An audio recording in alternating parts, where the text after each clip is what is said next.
Chapter 26: Diana's Stability, Saving Tuoluo Village and Purifying the Mind on the Path. As the vibrant tapestry of spring unfurled its beauty across the ancient land, a band of intrepid travelers meandered through a world painted with the hues of renewal. At the forefront of this noble quest was the wise and noble Sanzang, a monk of unyielding faith and wisdom, who sought to bring enlightenment to his people by obtaining sacred scriptures from the Western heaven. By his side were his 3 disciples, each a character of extraordinary abilities and unique personalities: the cunning and nimble Wukong, the voracious and sometimes cowardly Pig, and the patient and loyal Friar Sand. The journey had been long, and as the sun began its descent towards the horizon, casting a golden glow over the landscape, the travelers sought shelter for the night. The flowers were in full bloom, and the woods were a sea of green, a testament to the bounty of the season. Sanzang, ever the considerate leader, pondered the need for shelter as the day drew to a close. He turned to his disciples, seeking their counsel on where they might find respite for the night. Wukong, with a grin that bespoke both mischief and confidence, suggested they construct a hut by the roadside, a temporary haven amidst the wilderness. Pig, on the other hand, voiced his trepidation, wary of the wild beasts and malevolent spirits rumored to haunt the area. Wukong, undeterred by his companion's fears, boasted of his own prowess, claiming he could hold the heavens steady should they collapse. As twilight draped the land in its gentle embrace, the travelers spied a hill farm nestled amidst the verdant foliage. They approached the wicker gates, only to find them firmly latched.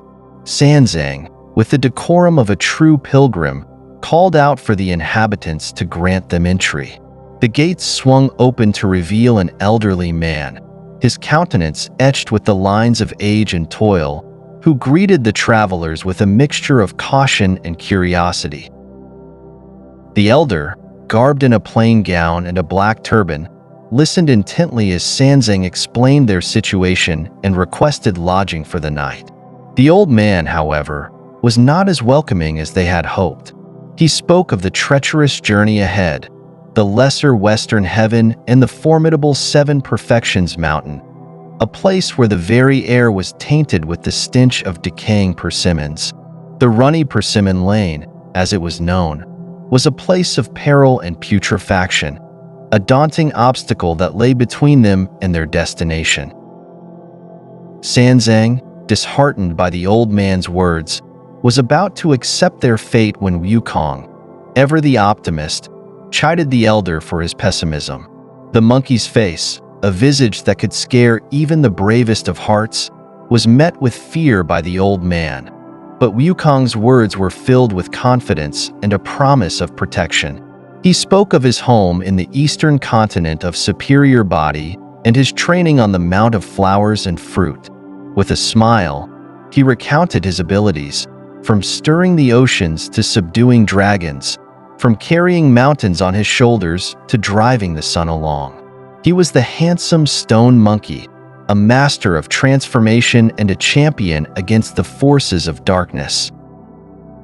The villagers, their hopes now resting on the shoulders of Wukong and his companions, discussed the details of the monster's attacks. The creature, they said, had come with the wind, its presence heralded by a gust that swept through the village and left death in its wake. The beast was a python, a giant red-scaled serpent with eyes that shot stars and nostrils that gushed clouds. Its teeth were like steel blades, and its body was covered in scales as red as rouge. As the night wore on, the wind howled, and the villagers trembled in fear. Wukong, Pig, and Friar Sand stood ready to face the monster. The battle that ensued was a spectacle of magic and might, a clash of spears and shadows under the moonlit sky. The python, a formidable foe, fought with a ferocity that matched its size, but Wukong and Pig, united in their purpose, were a force to be reckoned with. The fight raged on, the sounds of clashing weapons echoing through the night.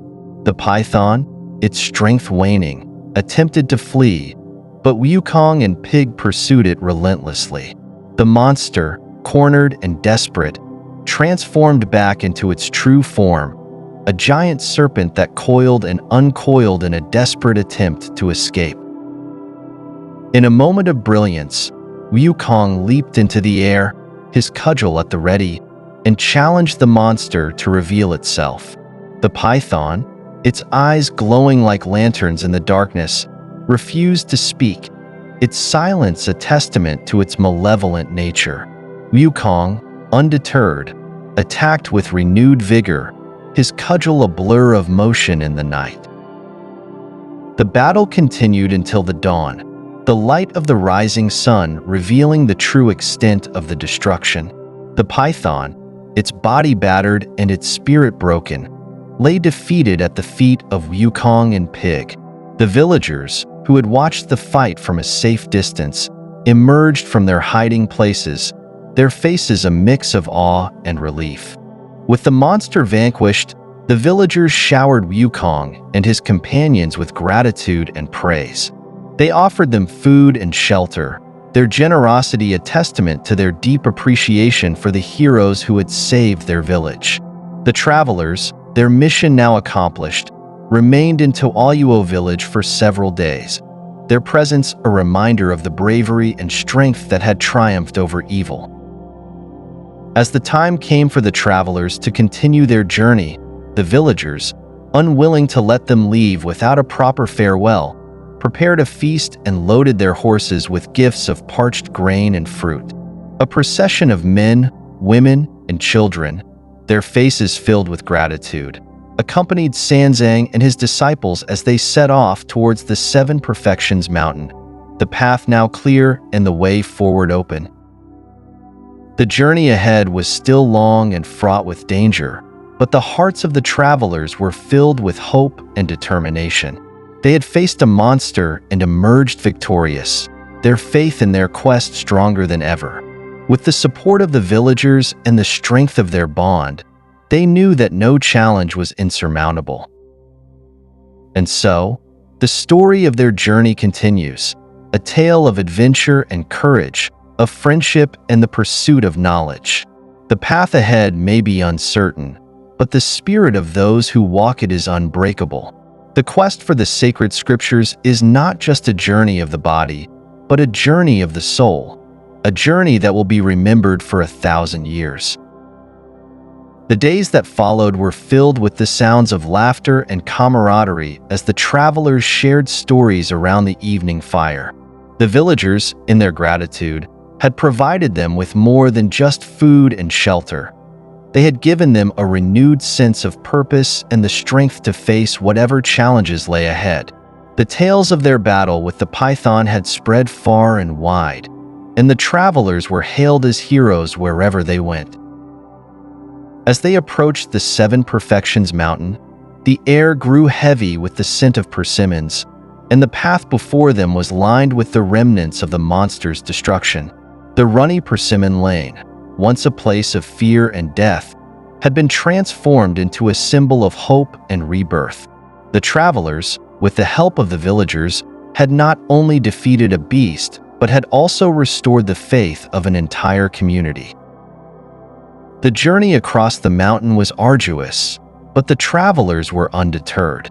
Pig, transformed into a giant form with his incredible strength, cleared a path through the debris, his snout as powerful as any tool.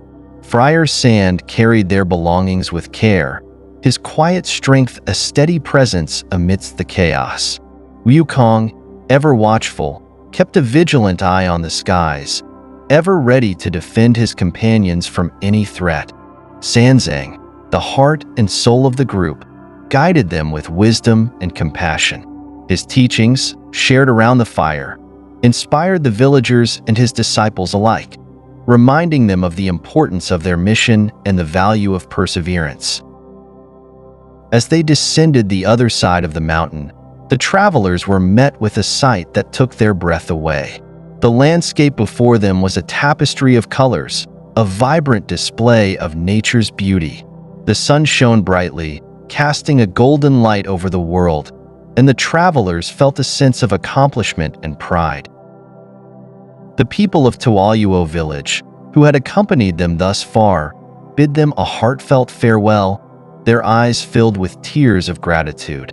The travelers, their hearts full of warmth and a sense of duty, continued on their journey, their spirits lifted by the love and support of those they had left behind. The road ahead was long, and the challenges they would face were many, but the bond between Sanzang, Wukong, Pig, and Friar Sand was unbreakable. Together, they would face the trials and tribulations that awaited them, their faith in their quest and in each other unwavering. The tale of their journey is one of heroism and resilience, a story that will be told for generations to come. The quest for the sacred scriptures is not just a journey of the body, but a journey of the soul, a journey that will be remembered for 1,000 years. And as the sun sets on their adventures, the legacy of Sanzang and his disciples will live on, a testament to the power of faith, friendship, and the indomitable human spirit. If you want to know what happened afterwards, listen to the explanation in the next installment.